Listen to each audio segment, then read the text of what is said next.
Afternoon. This is Danny P. Smith, sports editor of the Stovall Daily News. This is Joel Coleman. He's our beat writer, Mississippi State beat writer, and this is the Digital Express for this week. And Joel, I tell you what, I don't know if there's going to be a bigger weekend of football that you can ask for than this one, because not only does Mississippi State host number 2 LSU on Saturday, but you've got number 1 teams in high school football coming into town when Madison Central comes to Stovall High School, and then Stovall Academy hosts Heritage Academy, where they're the number 1 private school in the Mississippi prep polls this week. So, and have been for a couple of weeks. So it don't get any bigger than that. Yeah, top teams all over the place. I know a lot of folks will be here early for the game anyway, but if you're sitting around in Starkville on a Friday night and want to catch a little early football, I mean, you don't have to wait till Saturday to see a highly ranked opponent roll into town. Like you said, you got Madison Central. It's going to be a heck of a game over at Starkville High, and you got a team in Starkville that has really kind of, after that 1-2 start, they figured it out, and they're rolling 2 top 5 teams in Class 6A. Doesn't get much better than that. And then, of course, like you said, Heritage and Starkville Academy.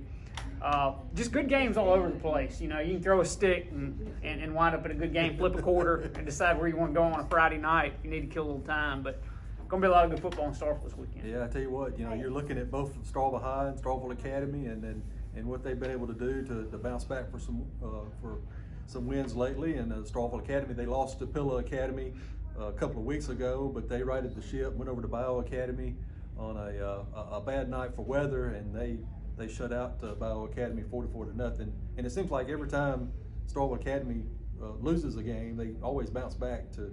And Coach Chase Nicholson has a good way to get their attention and getting back to playing again. So I mentioned in my preview that's going to be in Friday's Stovall Daily News that it's they're looking at this to a little bit of momentum now, since they were able to get a 44-0 win.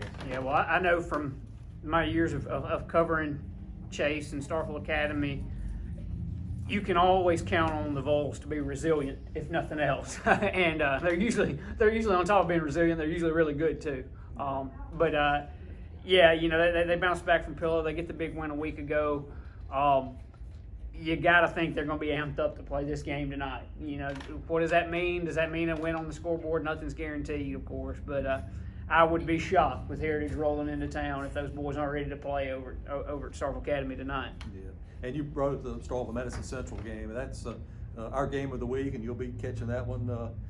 Robbie Falk's a little out of commission this week, so you'll be seeing the Jackets and the R.I.P. to Robbie's appendix.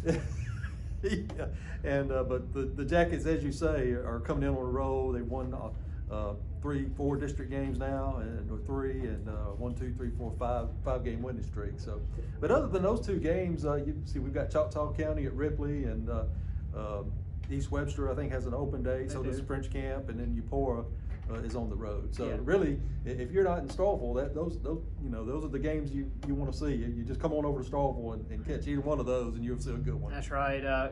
Like you said, Choctaw County on the road. Man, they've been playing really, really good football lately, and they've won 4 in a row after that 1-3 start, and they've just been a different team since that 1-3 start. And you got a non-division game here against Ripley, and Ripley's struggled this year. They're 2-6. I think they lost 5 in a row before winning last week. Of course, nothing's guaranteed, but it's a good opportunity to keep the momentum rolling there for Choctaw County. And then, of course, Eupora, they hadn't scored a lot of points the last couple of weeks, but they had the 5-2 win at Bruce a couple of weeks ago, and then, of course, got shut out last week against Calhoun City. So they're 1-1 in division play, and this is a big division game for them. J.C. George, that you look at their record, and I think they're 3-5, I believe, and it doesn't look all that great. But I got to see them play East Webster a week ago, and there's a couple of really good athletes on that J.C. George team that can really, cause some trouble, and they caused East Webster some trouble, especially in the first half of that game. So it's definitely not a gimme by any stretch of the imagination there for Eupora, and for playoff seeding and things like that. You got a couple teams kind of, Eupora hadn't exactly lit the world on fire this year, so you got a couple teams there, and they fighting for seeding, I guess, and playoff seeding and stuff. So kind of a big game in J.C. George tonight, even though it's a little bit off the radar. Yeah. And I'll mention the Clay County teams real quick before we move on to Mississippi State. Just West Point's at home this week. In fact, all three are at home. West Point's got a big district game with Grenada. That's one that the Green Wave should win. But you've got Oak Hill Academy and Hebron Christian are hosting their final games of regular season, and they both still have playoff aspirations, even though they haven't won as many games. But they're trying to improve their point system standings so they can get in the upper tier where they can possibly make it to the playoffs. But moving on to Saturday, Mississippi State hosts LSU. Some people feel like that LSU deserves to be in that number 2 spot, and they sure have been playing like it. Yeah, if I had an AP vote this year, which I do not, I think they'd be in my number 1 spot, to be honest with you. They have an impressive resume. They have an offense that is as good as any in the country. You got a Heisman candidate in Joe Burrow that has just been lighting the world on fire, throwing the ball all over the field. And look, you will read this if you pick up our game day edition of the Starkville Daily News on Saturday as part of our inside the game. Inside that edition, I wrote, I think that for Mississippi State to win this game, State can't just play at its best and win. State needs to play at its best, and LSU needs to play about at its worst. And that's just how it is right now with where these two teams are. Mississippi State has not found any semblance of offensive consistency. It's going to be interesting to see if they can now. You know, Garrett Schrader's taken over that QB1 role this week. Joe Moorhead has pulled the trigger and put the youngster in charge. Yeah. And for the first time, not injury related. You know, his first start was because Tommy was hurt. This is because, no, you've earned it, kid. Yeah. It's your show. We'll see if he can kind of finally start to get this Joe Moorhead offense consistently moving the football, and that's something that they hadn't done in the 19 games since he's been in Starkville. Yeah. Here, let's see if this kid that he has a relationship with going back 3-4 years, that he recruited at Penn State, that he comes to Starkville and brings along with him to Starkville. This has been his guy for the last 3-4 years. He's now put him in control. Now he's young, so you got to figure there's going to be some up and downs, but right now is where, for Joe Moorhead's Mississippi State career, I'm not saying he's got to win this game, because quite frankly, I don't think he's going to, and really I don't think it's going to be close. But this is where you start to hopefully start laying the foundation for that Joe Moorhead offense. That's what I think, if you're a State fan, you want to see coming into this game today, is some hope with Garrett Schrader calling the shots, that the offense can finally start to take shape like Joe wants it to, and like was so hyped up when he came here. Going to be interesting to see. I don't think that anything can happen on a Saturday. You saw South Carolina beat Georgia a week ago. Yeah. Anything can happen. Yeah. But I think for today, I know Joe would say there's no such thing as moral victory.